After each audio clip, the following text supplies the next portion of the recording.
నమస్తే folks, welcome to my channel. Folks, నీటిలో పడ్డ ప్రతివాడు చనిపోడు, ఈతరాని వాడు మాత్రమే చనిపోతాడు. అలాగే సమస్యలతో ఉన్న ప్రతివాడు ఓడిపోడు, పరిష్కారానికి ప్రయత్నించని వాడు మాత్రమే ఓడిపోతాడు. అసలు నేను ఈ మాట చెప్పడానికి గల కారణం పరిటాల రవీంద్ర. ఫ్యాక్షన్ రాజకీయాలకి care of address Paritala Ravi. ఇతను తెలుగుదేశం హయాంలో రాయలసీమను శాసించిన నేత. ఇక ఎన్టీఆర్ గారు తన రాజకీయ ఎదుగుదల కోసం పరిటాల రవిని వెలుగులోకి తెచ్చి పెంచి పోషించాడనే వార్తలు కూడా ఉన్నాయి. ఇక అలా దాదాపు 2 దశాబ్దాలు పరిటాల రవి హవా నడిచింది. అలా ఇతను 5 సార్లు ఎమ్మెల్యేగా గెలిచి మంత్రి పదవిని కూడా అలంకరించాడు. ఇక ఎన్టీఆర్ గారు కన్ను మూశాక నారా చంద్రబాబు గారికి కుడిభుజంగా ఉంటూ వచ్చాడు. అలా పార్టీలో పరిటాల రవికి ఎక్కువ ప్రాధాన్యత ఉండేది. ఆయన కోరుకుంటే ఏదైనా దక్కాల్సిందే. ఇక అనంతపూర్ టు హైదరాబాద్ మొత్తం పరిటాల సామ్రాజ్యమే. ఈ క్రమంలోనే పరిటాల రవి హైదరాబాద్ లో చిరంజీవికి చెందిన ఒక ఖరీదైన భూమిని కబ్జా చేశాడని, అందుకు ప్రశ్నించిన చిరంజీవిని పరిటాల రవి అవమానించి నీకు దిక్కున్న చోటు చెప్పుకో అనడంతో చేసేదేమీ లేక చిరంజీవి గారు గమ్ము నుండిపోయారని, ఇక అన్నయ్యకి జరిగిన అవమానాన్ని పవన్ కళ్యాణ్ తట్టుకోలేకపోవడంతో నేరుగా పరిటాల రవి ఇంటికి వెళ్లి వార్నింగ్ ఇచ్చాడని, దీంతో పరిటాల రవి అహం దెబ్బతిని పవన్ కళ్యాణ్ ని కిడ్నాప్ చేసి అనంతపూర్ తీసుకెళ్లి ఇబ్బందులకి గురి చేసి గుండు గీసి అవమానపరిచాడని, దీంతో చిరంజీవి టీడీపీ పెద్దల్ని ప్రాధేయపడడంతో పవన్ కళ్యాణ్ ని వదిలిపెట్టారనే కథనాలు ప్రచారంలో ఉన్నాయి. అసలు పరిటాల రవి పవన్ కళ్యాణ్ కి గుండు గీసి అవమానించిన వార్తల్లో ఎంతవరకు నిజముంది? పరిటాల రవి నక్సలైట్ గా మారడానికి గల కారణాలేంటి? రామ్ గోపాల్ వర్మ రక్త చరిత్రలో పరిటాల రవి గురించి ఎంతవరకు నిజముంది? పరిటాల రవి మోహన్ బాబుతో శ్రీరాములయ్య మూవీ చేయడానికి గల కారణాలేంటి అనే నమ్మలేని నిజాల్ని ఈ వీడియోలో చెప్పడానికి నేను ప్రయత్నిస్తాను. మీరు మాత్రం ఈ వీడియోని పూర్తిగా చూడండి. ఫోక్స్, ప్రపంచంలో బ్రతకాలంటే మాటల గారడైనా వచ్చుండాలి, లేదా నటన ప్రావీణ్యులైనా అయ్యుండాలి. మంచితనం, నిజాయితీ అంటూ కూర్చుంటే నిన్నే పునాదిగా వేసుకొని ఎదుగుతుంది ఈ సమాజం. మనం పరిటాల రవీంద్ర గురించి తెలుసుకునే ముందు అతని తండ్రి గురించి తెలుసుకుంటే నేను చెప్పే కథ మీకు పూర్తిగా అర్థమవుతుంది. అనంతపురంలోని వెంకటాపురంలో ముత్యాలప్ప 150 ఎకరాలకి భూస్వామిగా ఉండేవాడు. ఇతను లక్ష్మి అనే ఆమెను మొదటిగా పెళ్లి చేసుకోగా ఆమెకు సంతానం కలగకపోవడంతో అశ్వతమ్మ అనే మహిళను 2వ వివాహం చేసుకున్నాడు. అలా ఈమెకు కాన్పు జరిగే సమయంలో ఒక ఆడపిల్లకి జన్మనిచ్చి కన్ను మూసింది.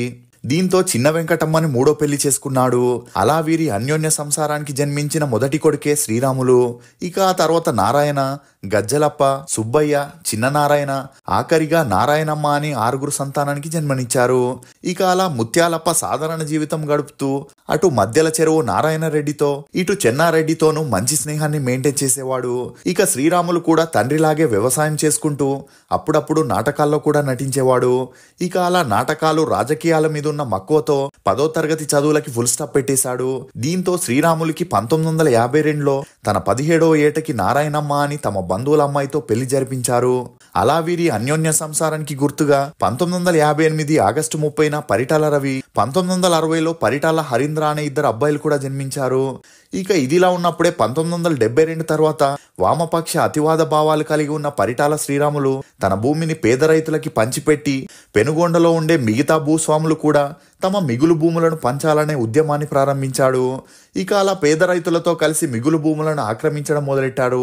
ఈ క్రమంలోనే ఫ్యామిలీ ఫ్రెండ్స్ అయిన మధ్యల చెరువు నారాయణ రెడ్డి మరియు చెన్నారెడ్డితో శ్రీరాములకి గొడవలు వచ్చాయి. ఇక ఇదిలా ఉంటే భూములు కోల్పోయిన భూస్వాములు శ్రీరాముల పైన కక్ష పెంచుకున్నారు. అలా ఇతన్ని ఎలాగైనా శాశ్వతంగా వదిలించుకోవాలని వీరు ఒక హత్య చేసి దాన్ని శ్రీరాముల పైన అతని తమ్ముడైన గజ్జలప్పతో పాటు 46 మంది పేద రైతుల మీద ఆ నేరాన్ని మోపి అరెస్ట్ చేపించారు. ఇక అందులో 13 మందికి యావజ్జీవ కారాగార శిక్ష పడితే శ్రీరాములు మిగతా వారు 2.5 సంవత్సరాల తర్వాత విడుదలయ్యారు.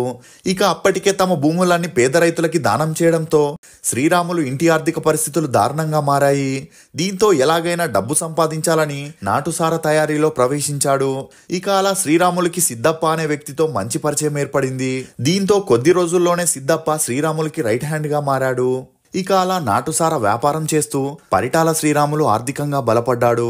ఇక ఇలానే శ్రీరాముల్ని వదిలేస్తే రాజకీయాల్లోకి కూడా ప్రవేశిస్తాడని మద్దెల చెరువు నారాయణ రెడ్డి మరియు చెన్నారెడ్డి శ్రీరాములకి రైట్ హ్యాండ్ గా ఉన్న సిద్ధప్పకి డబ్బు ఆశని చూపించి శ్రీరాముల్ని భూమి మీద లేకుండా చేయాలని స్కెచ్ వేశారు. ఇక ఇదిలా ఉంటే 1975లో శ్రీరాములు తన తమ్ముళ్ళు మరియు కొంతమంది స్నేహితులతో కలిసి ఒక పెళ్లికి బస్సులో వెళ్తుండగా సిద్ధప్ప కొంతమంది రౌడీలతో కలిసి వెళ్లి ఆ బస్ పై అటాక్ చేసి అందులో ఉన్న వారిని నరికేశారు. ఇక ఆ తర్వాత సిద్ధప్ప వెళ్లి పోలీసులకి లొంగిపోయాడు. ఇక ఇదిలా ఉంటే శ్రీరాములు మరణించే నాటికి పరిటాల రవి ఏజ్ 15 ఏళ్లు మాత్రమే. ఇక తండ్రిపై ఇలా చేసిన వారి మీద పగ తీర్చుకోవాలని పరిటాల రవి తమ్ముడైన హరి పీపుల్ వార్ ఉద్యమంలో నక్సలైట్ గా చేరాడు. ఇక అలా ఈ కుట్రకి కారకుడైన మాజీ ఎమ్మెల్యే మద్దెల చెరువు నారాయణ రెడ్డిని పరిటాల హరి నక్సలైట్ల సహాయంతో 1983లో హతమార్చాడు. దీంతో పోలీసులు పరిటాల హరి మీద కేసుని నమోదు చేశారు. ఇక ఈ క్రమంలోనే పరిటాల హరిని పట్టుకున్న పోలీసులు బూటకపు ఎన్కౌంటర్ ని చేసి పట్టపగలే హరిని హతమార్చారు. ఇక అలా తమ్ముణ్ణి కోల్పోవడంతో ఆ ఊర్లో ఉద్రిక్త వాతావరణం నెలకొంది.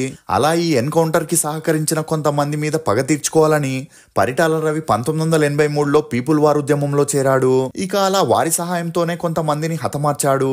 దీంతో ఇతనిపై కూడా కేసులు నమోదయ్యాయి. కానీ తను జైలుకు వెళితే తన తల్లికి ఎవరూ అండగా లేరని పోలీసుల నుండి తప్పించుకొని పరిటాల రవి ఎవరికి దొరకకుండా అజ్ఞాతంలోకి వెళ్లిపోయాడు.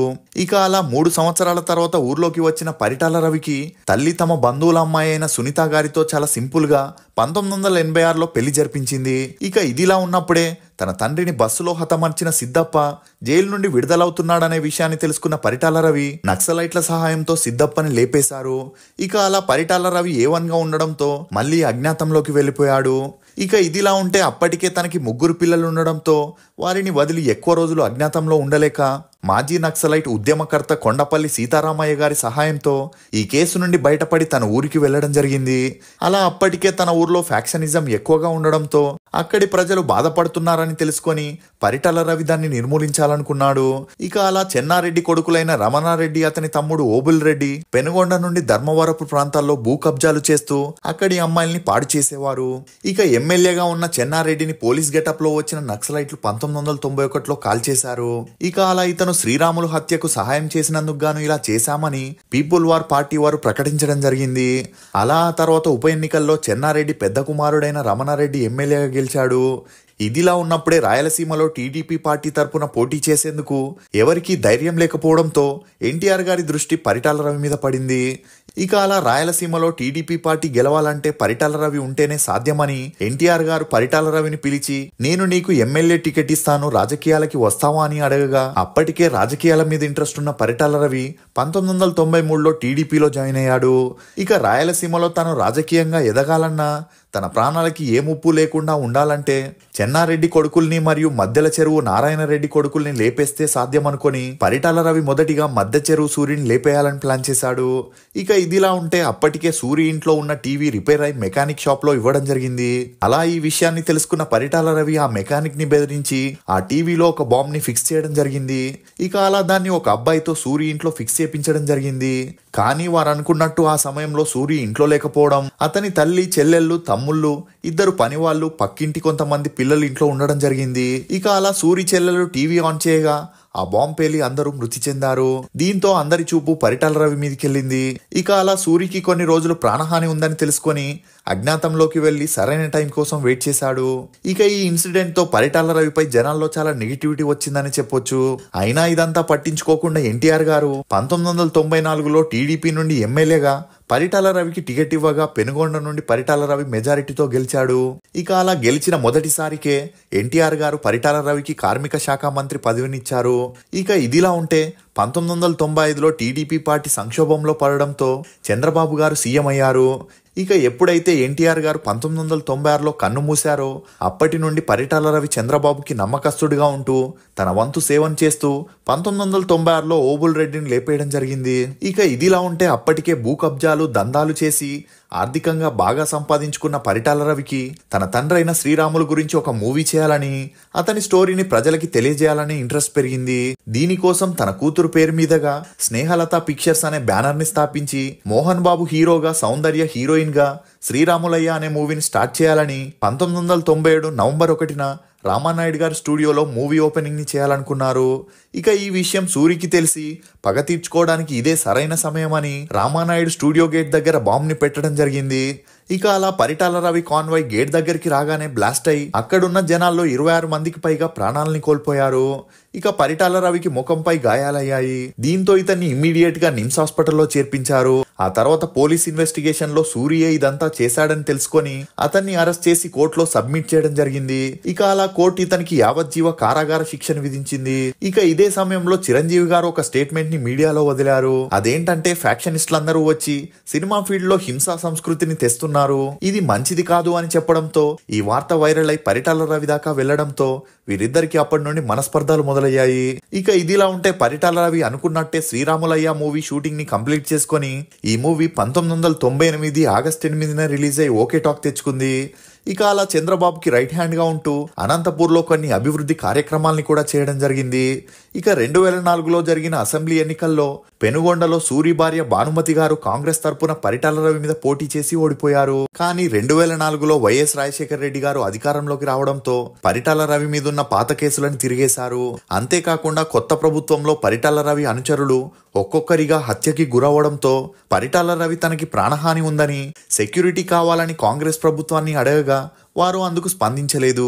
ఇక ఈ అవకాశం కోసమే జైల్లో వెయిట్ చేస్తున్న సూరి మొద్దు సీనుని రంగంలోకి దింపాడు. మొదటిగా పరిటాల రవికి రైట్ హ్యాండ్ అయిన ప్రభాకర్ ని లేపేసి ఆ తర్వాత పరిటాల రవి రాజకీయ గురువు అయిన బళ్ళారిలో ఉన్న ఆర్కే గారిని లేపేశారు. దీంతో నెక్స్ట్ తనే టార్గెట్ అని తెలిసిన పరిటాల రవి కాస్త సెక్యూరిటీని పెంచుకోవాలని అనంతపూర్ మరియు హైదరాబాద్ లో ఉండే తన ఇంటి చుట్టుపక్కల ఉన్న సైట్లని కొనుక్కోవాలని, అలా వాటిని తన కంట్రోల్లో పెట్టుకుంటే కొత్త వ్యక్తులెవరూ తనని టచ్ చేయలేరని ఆలోచించాడు. ఇక అలా ఫిలిం నగర్ లోని తన ఇంటి చుట్టుపక్కల ఉన్న చిరంజీవి గారి సైట్ ని కొనడానికి ట్రై చేయగా ఆ ల్యాండ్ విషయంలోనే పవన్ కళ్యాణ్ వెళ్లి గొడవ చేశాడని, దీంతో తనని కిడ్నాప్ చేసి గుండు గీసినట్లు పుకార్లు మొదలయ్యాయి. ఇక ఈ విషయాన్ని మొదటిగా నెల్లూరు జమీన్ రైతు అనే పత్రిక పబ్లిష్ చేయగా అందరూ ఈ విషయాన్ని నిజమనే నమ్మారు. ఇక అదే టైంలో పవన్ కళ్యాణ్ కూడా ఒక సినిమా కోసం గుండు కొట్టించుకోవడంతో ఈ వార్తలకి మరింత బలం చేకూరింది. ఇక ఈ వార్తలపై అటు పవన్ కళ్యాణ్ గాని ఇటు మెగా ఫ్యామిలీ గాని గట్టిగా స్పందించకపోవడంతో ఈ వార్తలు మరింత ఊపందుకున్నాయి. ఇక ఇదే విషయంపై పరిటాల రవి స్పందించి జరిగిన విషయం ఏంటంటే ఆ ల్యాండ్ ని కొనే బాధ్యతల్ని తన బామ్మర్ది అయిన కృష్ణరావుకి అప్పగించగా అప్పటికే చిరంజీవితో తనకి మనస్పర్ధాలు ఉండడంతో అతని తమ్ముడైన నాగబాబుని పిలిపించి ఆ ల్యాండ్ గురించి మాట్లాడగా అందుకు చిరంజీవి గారు అడిగిన డబ్బును ఇచ్చేందుకు వారు ఒప్పుకోవడంతో ఆ ల్యాండ్ ని కొనేయడం జరిగిందని చెప్పుకొచ్చాడు. అంతేకాకుండా పవన్ కళ్యాణ్ ని ఒక్కసారి కూడా కలవలేదని చెప్పుకురావడం జరిగింది. అలా ఈ వార్తలకి అప్పటికే ఫుల్ స్టాప్ పడినా ఇప్పటికీ కొంతమంది యాంటీ ఫ్యాన్స్ వల్ల ఈ వార్తలు నిజమని కొంతమంది నమ్ముతున్నారు. అది మాత్రమే కాకుండా ఆర్జీవి తీసిన రక్త చరిత్ర మూవీలో తన మూవీ హైప్ కోసం పరిటాల రవి పవన్ కళ్యాణ్ కి గుండు కొట్టించే సీన్ పెట్టడంతో తెలియని వారు అది నిజమని నమ్మారు. అలా ఈ వార్తలు వైరల్ అవ్వడంతో పవన్ కళ్యాణ్ 2017లో ఒక ప్రెస్ మీట్ పెట్టి తను ఎప్పుడు పరిటాల రవిని కలవలేదని, మీకు ఇష్టం వచ్చినట్లు రాయకండి అని గట్టిగా వార్నింగ్ ఇవ్వడం జరిగింది. అయినా కూడా కొంతమంది రాజకీయాల్లో ఇప్పటికీ ఈ వార్తని పవన్ కళ్యాణ్ ని విమర్శించడానికి ఉపయోగించుకుంటున్నారు. కానీ ఈ వార్తల్లో ఎలాంటి నిజం లేదనే చెప్పొచ్చు. ఇక ఇదిలా ఉంటే 2005 జనవరి 24న అనంతపూర్లోని టీడీపీ కార్యాలయంలో పార్టీ ముఖ్యులంతా ఒక మీటింగ్ ని అరేంజ్ చేశారు. అలా ఆ పార్టీకి పరిటాల రవి వస్తాడని తెలుసుకున్న మొద్దు సీను తన గ్యాంగ్ తో తుపాకులతో కాపు కాచాడు. ఇక ఎప్పుడైతే పరిటాల రవి పార్టీ మీటింగ్ లో పాల్గొని లంచ్ చేసి ఇంటికి వెళ్లడానికి బయటికి రాగానే మొద్దు సీను మరియు తన గ్యాంగ్ పరిటాల రవి మీద బుల్లెట్ల వర్షాన్ని కురిపించారు. అలా తన చుట్టూ పార్టీ కార్యకర్తలు, అధ్యక్షులు, తన సెక్యూరిటీ గార్డ్స్ ఉన్నా కూడా ఎవరూ పరిటాల రవిని కాపాడలేకపోయారు. దీంతో పరిటాల రవి తన 46వ ఏటకే కన్నుమూయడం జరిగింది. ఈ విషయంపై మీరేమనుకుంటున్నారో మీ అభిప్రాయాన్ని కమెంట్ సెక్షన్ లో తప్పకుండా తెలియజేయండి. ఫోక్స్, సమాజం మనం ఏం చేసినా, ఎలా ఉన్నా, నవ్వినా, ఏడ్చినా, బాగుపడినా, చెడిపోయినా తప్పులే వెతుకుతుంది. ఏం జరిగింది, ఎంత బాధలో ఉన్నామని సమాజం ఆలోచించదు. ఇది ఫోక్స్ పరిటాల రవి గురించి కొన్ని నమ్మలేని నిజాలు. ఈ వీడియో మీద మీ అభిప్రాయాన్ని కమెంట్ సెక్షన్ లో తప్పకుండా తెలియజేయండి. For more interesting videos please subscribe to CR voice. Thank you.